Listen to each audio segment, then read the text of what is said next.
My name is Rachel Santizo. I'm 35. I've been in Utah about 12 years now, and I work for Elevated Billing, and I do insurance claims for people going into recovery. Started when I was about 25. My addiction started with pain pills. My doctor told me I had fibromyalgia and kept giving me pain pills, and I kept taking them.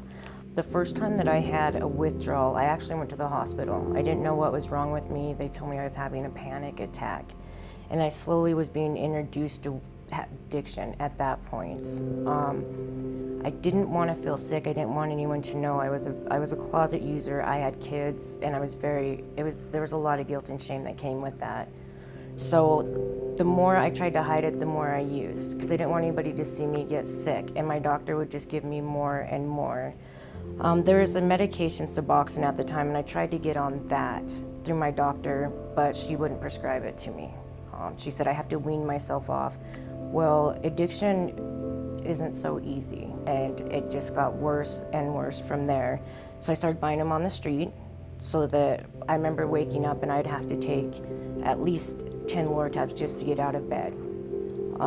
So it got pretty expensive. I started losing things. Well, on the street, I was introduced to heroin, and heroin is comparable to pain pills, and it's actually cheaper on the street to do heroin than to buy the pain pills, and it helped me with my withdrawals. I did not want anybody to know. I was so afraid that I was going to lose my kids, so I would just use more. My intentions were good, but it turned out to be the worst decisions that I made for me.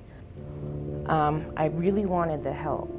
I wanted help. I didn't want to be that person. When I was 12, I didn't have a dream that I wanted to grow up to be an addict. The thing is that it's not using. Using's easy. It's extremely easy. It's why we use, and that's what's pushed under the rug. That's why people need help. That's why people need insurance. It's critical to get health care, to prevent, to educate. I had no clue what I was going through. I didn't know what it was, and I thought I was alone. If I had insurance, I could have started my treatment sooner. I could have gotten my kids back sooner. I could have sped this process up and been, I know I'm a good person, and I know I'm a very contributing member of society today. I'm happy and I'm okay with who I am today. My life today is amazing. I couldn't ask for it to be any better. I'm truly blessed with all the things that have happened since becoming sober. I feel like there's a bigger purpose. Coming sober is not easy. It's not an easy task. And I lost my kids for 2.5 years. It's not easy to get them back. Today I get to be a mom. My son's 15, he just got his driver's permit. My daughter just turned 12, and my son, he's playing high school football. I get to go to his games today.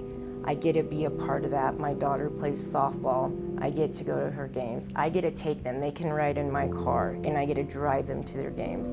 I get to do all the things that I didn't think were possible, that I didn't think that I was deserving of, that I didn't have the self-worth for, when really I did.